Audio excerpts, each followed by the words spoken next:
அதான் சார், இருக்க இடம் கொடுத்தா படுக்க பாய்கப்பான்னு பழமொழி உண்டு ஆச்சுங்களா. இப்போ ஒரு ஒட்டுமொத்தமான மலையும் முருகப்பெருமானுக்கு சொந்தமானதுன்னு தீர்ப்பு இருக்குது.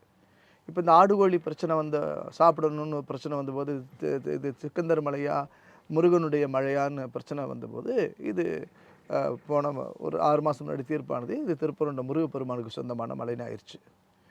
இப்போது நாங்களும் இஸ்லாமியர்களும் எந்த இடத்துல நாங்கள் முரண்படலை. இஸ்லாமியர்களுக்கும் இந்துக்களுக்கும் எந்த விதமான சண்டையும் இல்லை. இஸ்லாம் சொல்லக்கூடிய அடிப்படையிலே நான் சொல்கிறேன், லக்கும் தீனுக்கு வலிய தீன். அதாவது இஸ்லாமே என்ன சொல்லுதுன்னா, அவரவர் மார்க்கம் அவரவருக்கு. நாங்கள் அவர்கள் மதத்தினுடைய வழிபாட்டை நாங்கள் மதிக்கிறோம். இந்து மதத்தினுடைய வழிபாட்டை அவங்க மதிக்கணும்னு நாங்கள் எதிர்பார்க்குறோம்.